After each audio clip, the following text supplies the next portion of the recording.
One of the most important yet difficult to master aspects of interpersonal communication is assertiveness.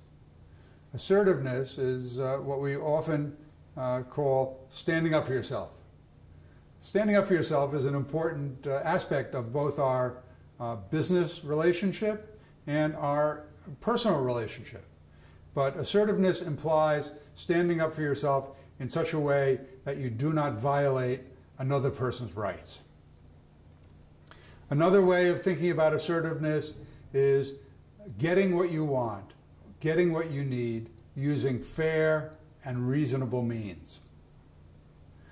Being assertive does not mean being aggressive.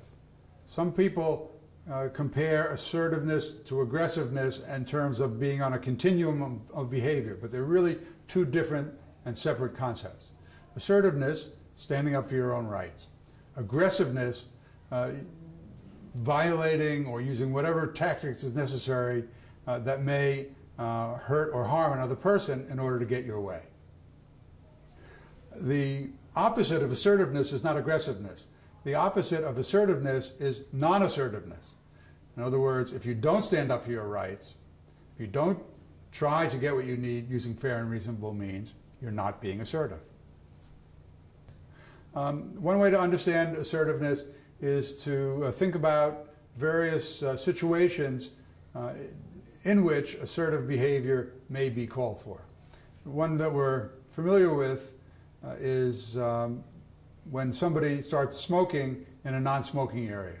A lot of times we may be reluctant to call a person for smoking in a non-smoking area. However, by asking them to go to a more appropriate area to smoke, you're being assertive.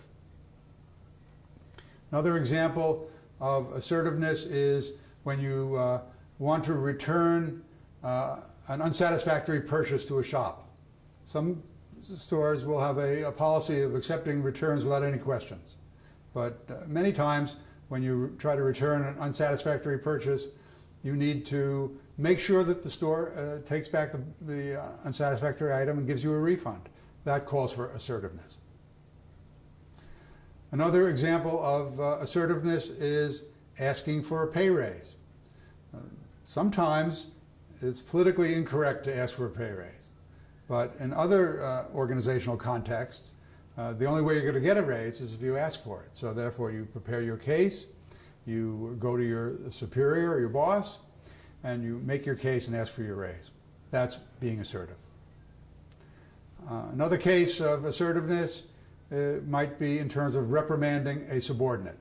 Many managers fear reprimanding a subordinate because they fear the person's going to look for another job right away, or they fear that they're going to become demotivated by the reprimand. On the other hand, if a subordinate is doing something wrong, or if a subordinate is doing something in violation of company policy, the appropriate thing to do is to give that person if you want to call it, disciplinary or a reprimand in such a way that they will no longer repeat that behavior.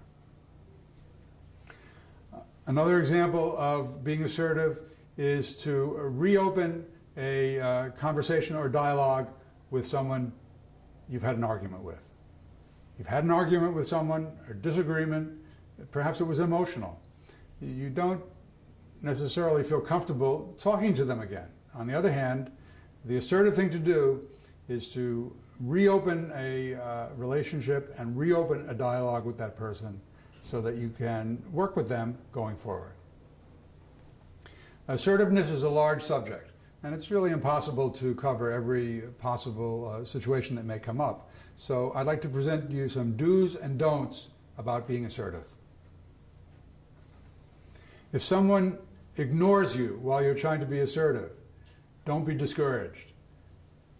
Simply continue to present your case until the other person starts to listen to you.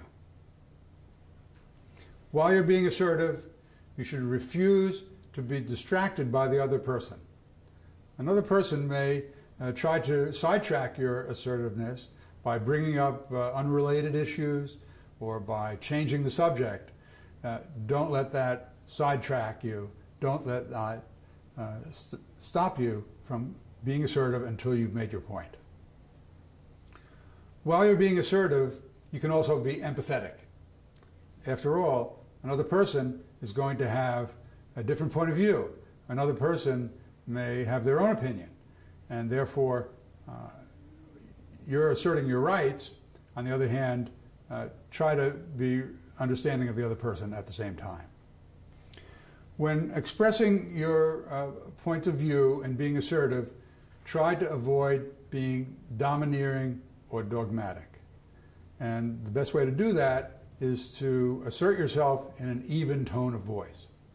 If your tone of voice reveals some kind of attempt to dominate, you're going to lose the stream of effectiveness in trying to be assertive.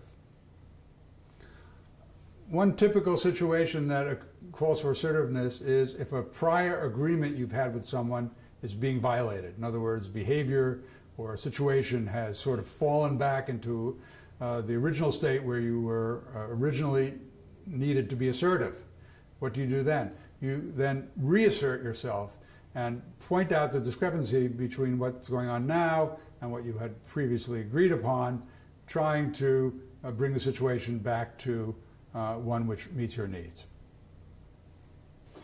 An important background factor in assertiveness is what I might call self-control. Self-control has to do with our self-image, with our self-esteem, with our self-confidence.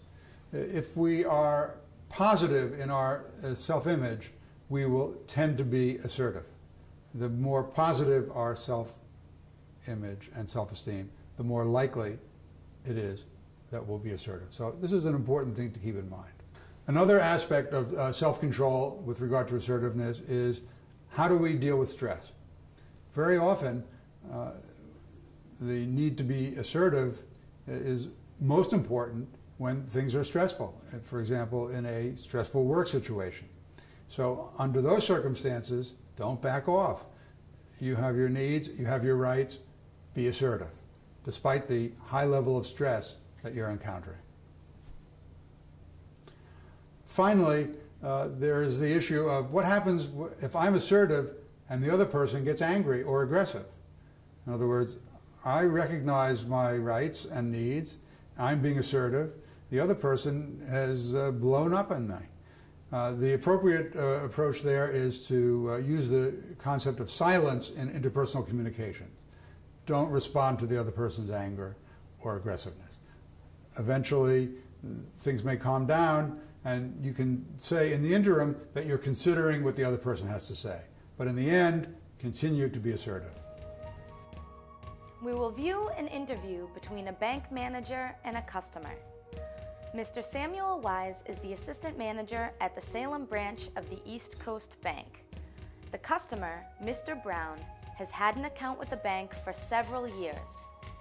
The issue is a fine that the bank levied against Mr. Brown's account for insufficient funds. The account was overdrawn for 3 consecutive days. There is a mitigating factor. Mr. Brown has another account in a different branch of the East Coast Bank. He had deposited the funds in another account before the Salem account was overdrawn, but the money had not transferred over to the Salem branch in time. It is the bank's policy that 3 days must elapse before the funds can transfer between branches. It is Mr. Wise's job to explain the policy to the customer. Generally, such fines cannot be rescinded. It is hopes that by means of explanation to the customer, he will learn how to use the bank's procedures. He knows about Mr. Brown's previous complaints, and he is aware of his negative attitude towards the bank. Mr. Brown recollects that he had several problems with the East Coast Bank in the past year. This seems to be another example of the bank's persistent inefficiency and poor service to customers. On one occasion, there was a mistake when another customer's check was debited from his account, resulting in erroneous withdrawal. Another time, an order to cancel a CD was not implemented. Sometimes the bank statements did not arrive in a timely manner. He has written and complained about these matters, but the bank still appears to be insufficient. It seems that the fine in the present case is unnecessary since the deposit was made to the bank at a different branch. There are other banks in town, and it may be time to close his account at the East Coast Bank. How are we doing today, Mr. Brown? Not so good, Mr. Wise. On the 9th, I deposited money into my account, and for the last 3 days, it's been overdrawn, and I don't understand how is that possible. I've run into so much problems with this bank, and I just want that fine to be taken off my account. Okay, well, let's see if we can get to the bottom of this. Where did you deposit the money into? In the Beverly branch. That'd be the problem. Did you receive a copy of our policy when we opened the account here? No, I might have, but that's not the point. Like, I deposited enough money for it to last me, and for the last 3 days, it's been overdrawn. So I don't get it. Like, the money should have been there. I did definitely deposited the money on the 9th.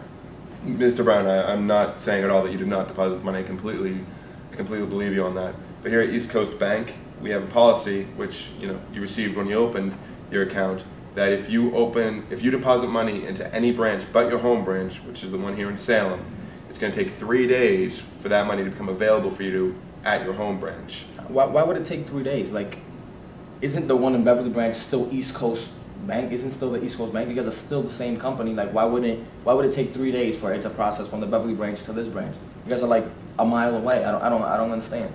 Mr. Brown, East Coast Bank, we process approximately 4 million checks a day. The banks have to do transactions. Their check has to be sent out to a different state to clear and sent back. So the computer puts holds on that check until it clears and the transaction be made from the Beverly branch to the home bank. I still don't get it. Like, what does it state exactly, like, on the policy? What does the policy actually say? The policy says that if you deposit money into any branch but your home branch, it's going to take 3 days for that balance to become available for you at your home branch. Therefore, if you deposit money in Beverly on a Monday or any other bank besides Salem, the money's not going to be available until Thursday morning. So this fine, you guys can't take it off my account this one time, like it won't go off my account, you can't take it off? Well, sir, we give a copy of the policy to everybody who opens up an account here. It wouldn't be fair to make them adhere to a certain policy and not make you adhere to that. I don't have the authority to do that. I'm an assistant manager, and no policy was broken. If I was just to start erroneously taking off charges, the corporate branch would come down on me, and I could be audited, and I would have no good reason of why I took that fine off your account. No, first, I asked them to close a CD account. Mm-hmm. They close it off late. Then, for some reason, someone writes a check and they withdraw the money from my account. And every month I get my statement late. I don't understand what's going on with this bank. I'm actually considering of moving to a different bank if this fine is not removed from my account. Like, I don't get what's going on with this bank. I understand that all those situations can be extremely frustrating, and I do apologize on behalf of East Coast Bank for those previous discrepancies. However, they really don't have any bearing on what we're talking about today. As a fact of you moving to another bank, we really hope that doesn't happen. We do value you very much as a customer. We appreciate your business. If you feel wronged in any way, I would be happy to get a copy of the policy. We could sit down, we could go over it right now. I'll give you a policy to take home with you. I encourage you to read it very thoroughly, and if you have any questions, I will give you my business card. You can call me up, you can ask me any questions, anything you don't understand. We can even do that in the office today if you would like, go over it. But again, I'm an assistant manager. I don't have the authority. We didn't break policy. It clearly states in your policy that it will take 3 days. Those 3 days had not elapsed before you tried to withdraw money from the account, so there's nothing I can do. The best I can do for you is I can talk to the branch manager. He's not here right now, but I can take the matter up with him. I can see if there's anything we can do, but beyond that, there's unfortunately nothing else I can do for you today, Mr. Brown. If that's all you can do, then whatever, I'll appreciate it. Whatever you can do, it's fine. As long as you try to take that fine from my account. Like I said, I'm not sure what we can do. Policy was not broken on our account, but I will be very happy to take it up with the head manager of the branch. All right, then. Thank you. Well, have a good day, Mr. Brown.